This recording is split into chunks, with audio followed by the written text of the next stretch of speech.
They thought they were buying a dream home, but instead, they inherited a nightmare. This is not fiction. This is the true story of the Watcher. In June of 2014, Derek and Maria Broadus stood outside their newly purchased home at 657 Boulevard in Westfield, New Jersey. It was a sprawling 6-bedroom colonial nestled in a quiet, upscale neighborhood. Wide streets, tall trees, manicured lawns. It looked like the kind of place where nothing bad could ever happen. They had poured their life savings into it, a $1.3 million home meant to be the final stop in their family's journey, a place where their 3 young children would grow up safe, loved, and happy. But just 3 days after closing on the house, the first letter arrived. It came in a white envelope, no return address. The handwriting was neat, almost elegant, but unmistakably strange. It was addressed simply, "To the new owner." Inside, the letter began with what sounded like a welcome. "Dearest new neighbor at 657 Boulevard, allow me to welcome you to the neighborhood." But the tone shifted quickly.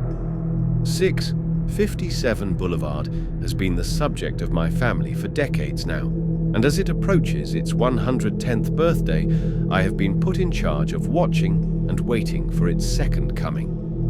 Watching, waiting.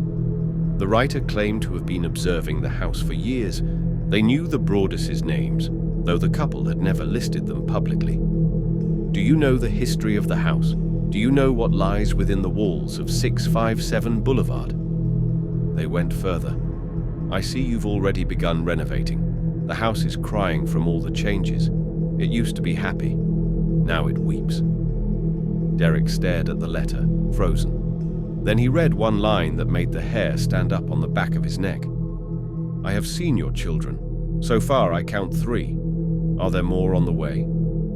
The letter was signed simply, "The Watcher." At first, Derek thought it had to be a prank, but the references were too specific.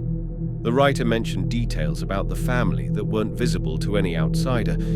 He rushed home to Maria. They sat in silence as the weight of the letter sank in. Someone was watching their home, watching them. They called the police. An officer came and read the letter. He seemed just as disturbed. He had only one warning: don't tell the neighbors. Anyone could be the Watcher. The days passed, and more letters came, each one more sinister. They were always handwritten, always anonymous, and always postmarked from nearby. Have they found out what's in the walls yet? Who has the rooms upstairs? I'll soon know who's sleeping where. I pass by the house many times a day. You may try to catch me, but you never will. Welcome again to your new home. I will be watching. The Broaduses didn't move in, not yet. Instead, they installed security cameras, set up motion detectors, hired private investigators, even consulted a former FBI profiler. Still, nothing. No leads, no suspects, no clues. They were trapped. $1 million house they were too afraid to enter. They finally told some neighbors, but it only made things worse. Whispers began, rumors, accusations. Some neighbors claimed the whole thing was a hoax, a setup so the Broaduses could get out of the mortgage.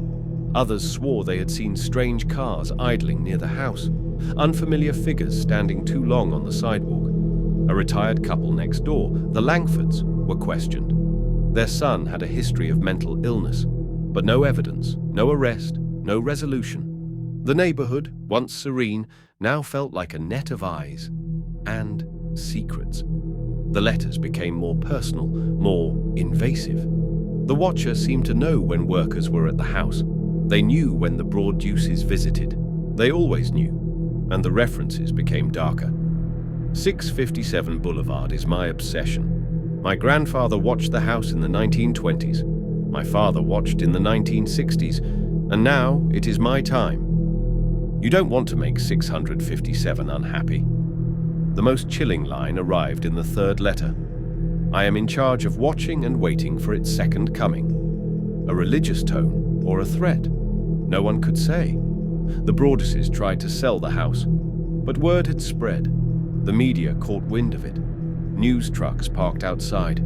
Strangers took selfies in front of the infamous home. No one wanted to buy it. The stigma stuck like blood on the walls. Even renting the house proved difficult. Eventually, they found tenants willing to live there if security cameras were installed. But even then, another letter came. I am pleased to know your names now. The name of your young blood. It will help me call to them once I know which rooms they sleep in. Years passed. The Broaduses moved away, financially and emotionally drained. They never lived a single day in the house they bought. But the Watcher wasn't done. A final letter arrived. This time it was different. More angry, more cryptic. You wonder who the Watcher is. Have you checked the walls yet? You've stained the house with your greed. Now I watch you from afar. Still no clues, still no suspect, just ink on paper and fear in the soul. To this day, the identity of the Watcher remains unknown. No fingerprints, no camera footage, no digital trail. Some say it was a neighbor. Others believe it was the Broaduses themselves, a twisted plot to escape a financial burden. But investigators found no solid proof either way. The house was eventually sold at a loss. The new owners have received no letters, not yet. 657 Boulevard still stands. Windows looking out onto the street like open eyes. A mailbox that once held nightmares, and walls that might still whisper. Whatever haunted the Broadus family, whether a person, a spirit, or the paranoia of suburban silence, one truth remains. Once you've been watched, you never stop looking over your shoulder.